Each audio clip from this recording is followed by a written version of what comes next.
ଆଲୋ ଆଲୋ ମୋ ଶାଶୁଙ୍କ ମୁଣ୍ଡଟା ଫାଟିଗଲା ଲୋ। ଆଉ ଏଡେ ବଡ ଦୁର୍ଘଟଣାଟା ମୋ ମୁଣ୍ଡ ଉପରେ ଏମିତି ଛିଡି ପଡିବ ବୋଲି କିଏ ଜାଣିଥିଲା ଲୋ। ତ ଆଜି ହଉଛି ମୋ ଶାଶୁ ଘରେ ସଂକ୍ରାନ୍ତି ପୂଜା। ତ ସକାଳୁ ଉଠି ଖାଲି ପେଟରେ ମୁଁ ଆରମ୍ଭ କରିଥିଲି ଦିନଟି ଗୋଟେ ଚାମଚ ସାଫିର। ଆଉ ଆଜି ସକାଳଟା ପାହିଛି କି ନାହିଁ ଦାସଘରର ଉଗ୍ରଚଣ୍ଡୀ ବୋହୂ ଆଜି ଲକ୍ଷ୍ମୀ ମାଙ୍କ ରୂପ ନେଇ କେତେ କାମ କରୁଛି। ଆଉ ଆପଣ ମାନେ ବସିକି ଏଠି ଫୋନ ଖେଚୁଛନ୍ତି, ସେଥିପାଇଁ ଡିଜିଟାଲି ଟିକେ ପାଣି ଛାଟିଦେଲି।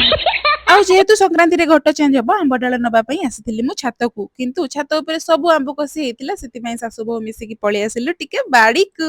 ଆଉ ମୁଁ ଜାଣେ ଗାଧେଇବା ପରେ ଫୁଲ ତୋଳନ୍ତି ନାହିଁ, ସେଥିପାଇଁ ମୁଁ ଏଇଠି କଥକଲି କରୁଥିଲି ଆଉ ମାମା ଆମର ଫୁଲ ତୋଳୁଥିଲେ। ତ ଆମ୍ବ ଡାଳ ଭାଙ୍ଗି ସାରିଲା ବେଳକୁ ଦେଖେ ତ ମାମା ତାଙ୍କର ଚାଲି ଚାଲି ସେପଟେ ଯାଉଥିଲେ, ଆଉ ମୋ ନଜର ପଡିଥିଲା ଏଇ ବେଲଗଛ ଉପରେ। ଆଉ ଅଣନିଶ୍ୱାସୀ ହେଇ ଦୌଡି ଦୌଡି ଯାଇ ମାମାକୁ ଆଜି ଅଟକେଇ ଦେଲି, ନହେଲେ ଆଜି ଏଇ ବେଲଟା ମାମାଙ୍କ ଉପରେ ହିଁ ଖସି ପଡିଥାନ୍ତା। ତ ଯେହେତୁ ଆଜି ସଂକ୍ରାନ୍ତିରେ ଥିଲା, ବାବୁ ଆମର କାଳୀକୁମାରୀଙ୍କ ପାଖକୁ ପୂଜା ଡାଲା ନେଇ ଯାଉଥିଲେ, ଆଉ ମୁଁ ଭାବିଲି ଆଜି ହିଁ ମୁଁ ଆପଣ ମାନଙ୍କୁ ଆମ କୁଳଦେବୀଙ୍କୁ ଦର୍ଶନ କରେଇଦେବି। ଆଉ ମାଙ୍କ ପାଇଁ ସମସ୍ତେ ଲେଖନ୍ତୁ ଜୟ ମା କାଳୀକୁମାରୀ। ଆଉ ଠାକୁରାଣୀଙ୍କ ପାଖରୁ ଫେରିଲା ବେଳକୁ କାମ ଆହୁରି ବଢିଗଲା, ମାନେ ଆମ ନଡିଆ ଗଛରୁ ଆଜି ନଡିଆ ସବୁ ବିଛା ହେଲା। ଆଉ ଆପଣ ମାନେ ସମସ୍ତେ ଭାବିଲେ କଣ ମତେ, ନା ନା ଭାବିଲେ କଣ ମତେ, ମୁଁ ହେଲି ଏ ଘରର ବାହୁବଳୀ ବୋହୂ। ଦେଖୁନାହାନ୍ତି ଗୋଟେ ହାତରେ ନଡିଆ ଗୋଟେ ହାତରେ ପଇଡ।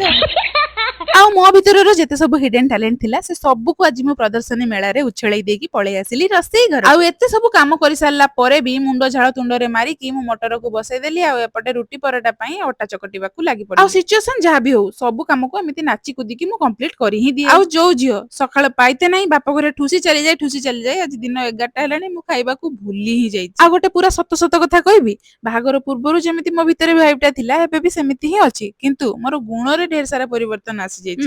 ମାନେ କଣ କହିବି, ମାନେ extra loving, extra caring, extra affectionate, ଏମିତି ହିଁ ଚେଞ୍ଜେସ ହେଇଛି। ଆଉ ହଉ ସେ ଛାଡ, ଏଇ ଚ୍ୟାନେଲରେ ଆମେ ଓନ୍ଲି ମଜାକ ମସ୍ତି ହିଁ କରିବା, ବେଶୀ ପ୍ରବଚନ ମୁଁ ଦେଇପାରିବିନି ନା। ବାସ୍ ଏଇ ଗପିଆ ଭିତରେ ରୁଟି ପରଟା, ମୋ ଷ୍ଟାଇଲରେ ମଟର ପନିର, ସନ୍ତୁଳା ସବୁ କିଛି ରେଡି। ଶୁଭ ସଂକ୍ରାନ୍ତି ସାଙ୍ଗମାନେ।